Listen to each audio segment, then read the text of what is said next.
കർമ്മയോഗം എന്നത് ഭഗവത്ഗീതയിൽ ശ്രീകൃഷ്ണൻ അർജുനന് ഉപദേശിച്ച 3 പ്രധാന യോഗമാർഗങ്ങളിൽ ഒന്നാണ്. മറ്റ് 2 ജ്ഞാനയോഗവും ഭക്തിയോഗവും. ഫലത്തെക്കുറിച്ച് ആഗ്രഹിക്കാതെ ക്രിയ ചെയ്യുക എന്നതാണ് കർമ്മയോഗത്തിന്റെ മൂലതത്വം. കർമ്മയോഗത്തിന്റെ അർത്ഥം. കർമ്മ എന്നാൽ പ്രവൃത്തി അഥവാ ചെയ്തി. യോഗം എന്നാൽ ഐക്യം അഥവാ രീതി മാർഗം. അതിനാൽ കർമ്മയോഗം എന്നാൽ കർമ്മത്തിലൂടെ ദൈവത്തോട് ഐക്യം കാണുന്ന മാർഗം അല്ലെങ്കിൽ കർമ്മം ചെയ്യുന്നതിനുള്ള ഒരു ശാസ്ത്രീയമായ രീതി എന്നർത്ഥം വരുന്നു. കർമ്മയോഗത്തിന്റെ കേന്ദ്രീയ ആശയം നിഷ്കാമകർമ്മ. കർമ്മയോഗത്തിന്റെ ഹൃദയഭാഗം നിഷ്കാമകർമ്മ എന്ന ആശയമാണ്. ഇത് 2 ഭാഗങ്ങൾ ചേർന്നതാണ്.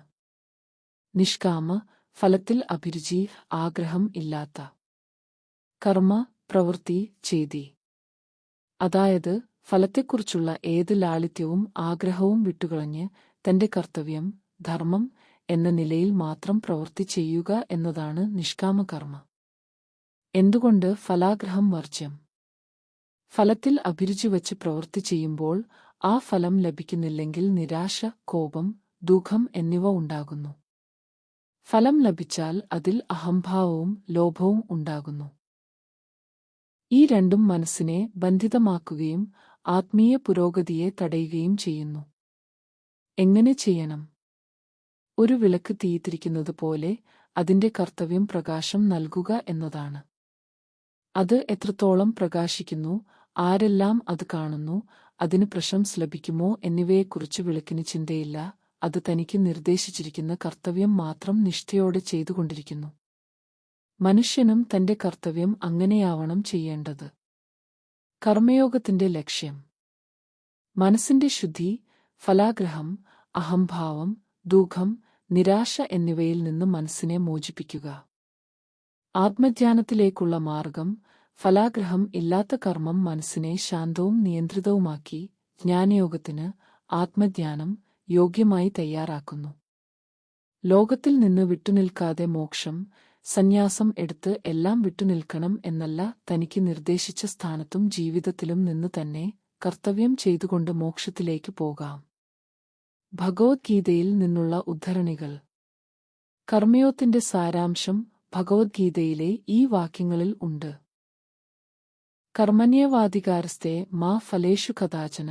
അധ്യായം 2, ശ്ലോകം 47. അർത്ഥം: കർമ്മം ചെയ്യുന്നതിൽ മാത്രമേ നിനക്ക് അധികാരമുള്ളൂ, അതിന്റെ ഫലങ്ങളിൽ ഒരിക്കലുമില്ല. ഇത് കർമ്മയോഗത്തിന്റെ അടിസ്ഥാന മന്ത്രമാണ്. യോഗസ്ഥ കുരു കർമാണി. അധ്യായം 2, ശ്ലോകം 48. അർത്ഥം: യോഗത്തിൽ സമത്വബുദ്ധിയിൽ സ്ഥിതി നേടി കർമ്മങ്ങൾ ചെയ്യുക. ആധുനിക ജീവിതത്തിൽ കർമ്മയോഗത്തിന്റെ പ്രസക്തി. ഇന്നത്തെ ഭാഗ്യവേഗത്തിലുള്ള മത്സരാധിഷ്ഠിതമായ ജീവിതത്തിൽ കർമ്മയോഗം വളരെ പ്രസക്തമാണ്. മാനസിക സമാധാനം, ഫലം നമ്മുടെ നിയന്ത്രണത്തിൽ ഇല്ല എന്ന് മനസ്സിലാക്കുമ്പോൾ അതിനായുള്ള ആഗ്രഹവും ആതങ്കവും കുറയുന്നു. ഇത് തീവ്രമായ മാനസിക സമ്മർദ്ദത്തിൽ നിന്ന് മോചനം നൽകുന്നു. മികച്ച പ്രകടനം, ഫലത്തെക്കുറിച്ചുള്ള ആകുലത ഇല്ലാത്തപ്പോൾ നമ്മുടെ ശ്രദ്ധ പൂർണ്ണമായും നിലവിലെ പ്രവൃത്തിയിൽ കേന്ദ്രീകരിക്കാൻ കഴിയും. ഇത് സ്വാഭാവികമായി മികച്ച പ്രകടനത്തിലേക്ക് നയിക്കുന്നു. ധർമ്മവും കർത്തവ്യബോധവും.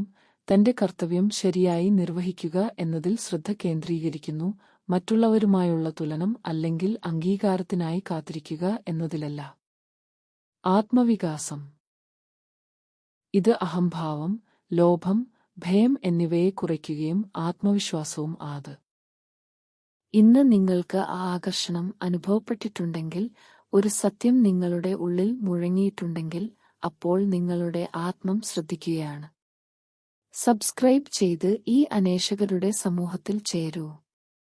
ഒരുമിച്ച് നമുക്ക് ഈ രഹസ്യങ്ങൾ അർത്ഥമാക്കാം. കമന്റുകളിൽ ഇത് നിങ്ങളുടെ ഉള്ളിൽ എന്താണ് ഉണർത്തിയതെന്ന് നമുക്ക് പങ്കുവയ്ക്കാം. നമ്മുടെ അടുത്ത യാത്രയുടെ ദിശാസൂചനയാണ് നിങ്ങളുടെ അഭിപ്രായങ്ങൾ. അടുത്ത തവണ വരെ ശ്രദ്ധിക്കുന്നത് തുടരൂ. ഇത് സോൾ സ്കോളിംഗ്. ഒരു ആശയം, ഒരു ചോദ്യം മതി യാത്ര തുടങ്ങാൻ. അടുത്ത വീഡിയോ വരെ ശ്രദ്ധിക്കൂ. നിങ്ങളുടെ ആത്മാവിന്റെ ആഹ്വാനം. സബ്സ്ക്രൈബ് ചെയ്യാൻ. എന്താണ് ചിന്തിക്കുന്നത്? കമന്റുകളിൽ പറയൂ. വീണ്ടും കാണാം. ഇത് സോൾസ് കോളിംഗ്.